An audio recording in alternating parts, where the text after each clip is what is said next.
El 23 de marzo de 1994, a las 17 horas con 12 minutos, un disparo atravesó el cráneo de un hombre que prometía transformar a México.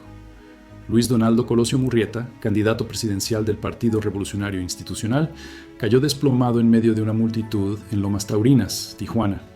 La bala entró detrás de su oreja derecha, destrozó su cerebro y salió por el lado izquierdo de su cráneo. Pero lo que realmente murió ese día no fue solo un hombre. Fue la posibilidad de un cambio real en un sistema que había gobernado México durante 65 años consecutivos. Lo que hace este caso verdaderamente aterrador no es solo el asesinato en sí. Es la red de contradicciones, evidencias manipuladas, testigos muertos y preguntas sin respuesta que lo rodean. Es el silencio oficial que hasta hoy pesa sobre ciertos documentos. Es la sensación de que el crimen nunca fue resuelto realmente, sino encubierto. Porque cuando un sistema político elimina a quien prometió cambiarlo desde dentro, el mensaje es claro y oscuro. Nadie está a salvo, ni siquiera los propios. Esta es la historia de cómo México presenció el asesinato de su futuro en plena luz del día. Y cómo el poder cerró filas para proteger sus secretos. Luis Donaldo Colosio nació el 10 de febrero de 1950 en Magdalena de Quino, Sonora. Era economista. Había estudiado en el Instituto Tecnológico Autónomo de México y en la Universidad de Pensilvania. Tenía 43 años cuando fue asesinado. Aparentemente, era el candidato perfecto del sistema, disciplinado, formado dentro del PRI, cercano al presidente Carlos Salinas de Gortari. Pero algo comenzó a cambiar en los meses previos a su muerte. El 6 de marzo de 1994, apenas 17 días antes de su asesinato, Colosio pronunció un discurso en el Monumento a la Revolución que muchos interpretaron como una declaración de independencia. Habló de cambiar el sistema desde dentro. Criticó la concentración de poder, la desigualdad, la falta de oportunidades. Mencionó que México necesitaba reformas profundas, no cosméticas. Sus palabras resonaron como un desafío directo a la élite que lo había postulado. Desde ese momento, el clima político cambió. Colosio comenzó a distanciarse de Salinas, empezó a tomar decisiones propias en su campaña. Cambió parte de su equipo de seguridad.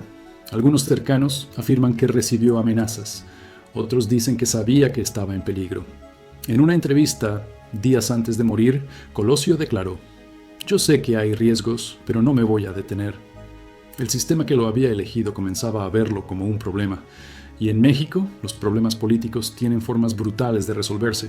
El evento en Lomas Taurinas estaba planificado como un mitin de campaña multitudinario. Se esperaban miles de personas. Colosio llegó alrededor de las 17 horas. Desde el principio hubo irregularidades. El equipo de seguridad habitual fue reducido.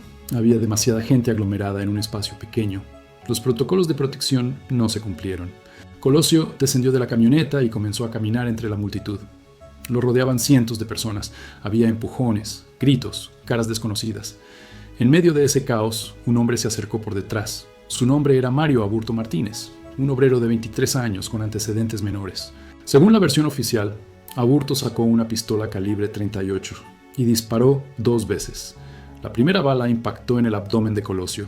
La segunda, mortal, penetró su cráneo desde atrás. Pero aquí comienza el misterio. Testigos afirman haber visto a más de una persona disparando. Videos analizados cuadro por cuadro muestran movimientos sospechosos alrededor de Colosio segundos antes del disparo. Un hombre con sombrero negro aparece en múltiples ángulos. Otro individuo hace señales justo antes del ataque. Hay imágenes de un segundo tirador empujando a Colosio hacia adelante en el momento exacto del disparo. Los análisis balísticos realizados años después sugieren que las heridas no pudieron ser causadas por una sola arma. La trayectoria de las balas no coincide con la posición oficial de Aburto. Expertos forenses han señalado que la herida mortal en la cabeza muestra características de un disparo a quemarropa, desde un ángulo imposible para el acusado. Aburto fue detenido en el lugar. Lo golpearon, lo arrastraron, casi lo linchan, pero sobrevivió. Y desde ese momento se convirtió en el chivo expiatorio perfecto. La primera investigación estuvo plagada de errores, omisiones y manipulaciones. La Procuraduría General de la República asumió el caso inmediatamente. En menos de 48 horas, anunciaron que Mario Aburto había actuado solo, un lobo solitario, un fanático, un desequilibrado, caso cerrado. Pero la evidencia contaba otra historia. Más de 20 testigos fueron ignorados o amenazados. Algunos de ellos desaparecieron misteriosamente. Otros retractaron sus declaraciones bajo presión. Un testigo clave, que afirmaba haber visto a 2 tiradores, apareció muerto semanas después en circunstancias extrañas. Oficialmente fue declarado suicidio. Las cintas de video del evento fueron confiscadas. Algunas nunca reaparecieron. Otras fueron editadas antes de ser presentadas como prueba. Periodistas que intentaron investigar recibieron amenazas. Abogados defensores enfrentaron intimidación. La familia Colosio no tuvo acceso completo a la investigación durante años. En 1996, ante la presión social y mediática, se creó una fiscalía especial para revisar el caso. Concluyeron que hubo irregularidades graves, pero mantuvieron la versión del asesino solitario. Nadie más fue acusado, nadie más fue investigado seriamente. El sistema se protegió a sí mismo. Mario Aburto fue sentenciado a 45 años de prisión. Hasta hoy sigue encarcelado. Ha dado pocas entrevistas. En ellas ha mantenido versiones contradictorias. A veces dice que actuó solo. Otras veces insinúa que fue manipulado. En una ocasión declaró: "Yo solo apreté el gatillo, pero no fui el único". Después del asesinato de Colosio, una serie de muertes sospechosas sacudió a México. El coordinador de seguridad de la campaña, Alfredo Massieu Berlanga, apareció muerto el 27 de septiembre de 1994. Oficialmente fue un suicidio. Recibió 2 disparos en la cabeza. Los forenses señalaron que era físicamente imposible que se hubiera disparado 2 veces a sí mismo de esa manera. José Francisco Ruiz Massieu, secretario general del PRI y cuñado del presidente Salinas, fue asesinado el 28 de septiembre de 1994, solo un día después de Massieu. Recibió 9 balazos al salir de un evento político. Su hermano, Mario Ruiz Massieu, estaba a cargo de la investigación. Curiosamente, saboteó su propia investigación y huyó a Estados Unidos con millones de dólares en cuentas bancarias. Murió en el exilio en 1999, enfermo y silenciado. Decenas de testigos menores también desaparecieron. Algunos fueron encontrados muertos, otros simplemente se esfumaron. Familias enteras fueron amenazadas para guardar silencio. La periodista Carla Ponce, que investigaba conexiones del crimen con narcotráfico, fue secuestrada en 1995. Su cuerpo nunca fue encontrado. El mensaje era claro: quien hable, muere. Quien investigue, desaparece. El miedo se instaló en México como una sombra permanente. La verdad quedó enterrada bajo capas de terror, corrupción y complicidad. El asesinato de Luis Donaldo Colosio no solo mató a un hombre, destruyó la confianza de millones de mexicanos en su propio sistema político. Demostró que el poder en México era capaz de eliminar a cualquiera que representara un cambio real.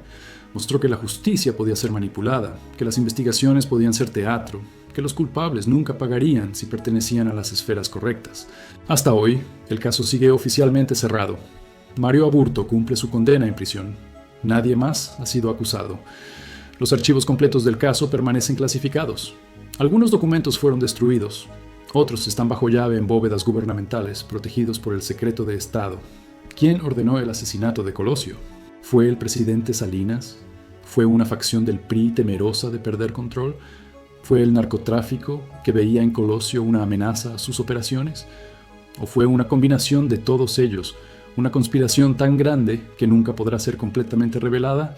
Lo que sabemos es esto: un hombre que prometió cambiar México fue asesinado cuando se volvió incómodo para el poder, y el sistema que debía protegerlo fue el mismo que permitió su muerte. Ese es el verdadero horror de esta historia. No es solo el crimen, es la impunidad, es el silencio. Es la certeza de que en México la verdad sigue siendo un lujo que el poder no está dispuesto a conceder.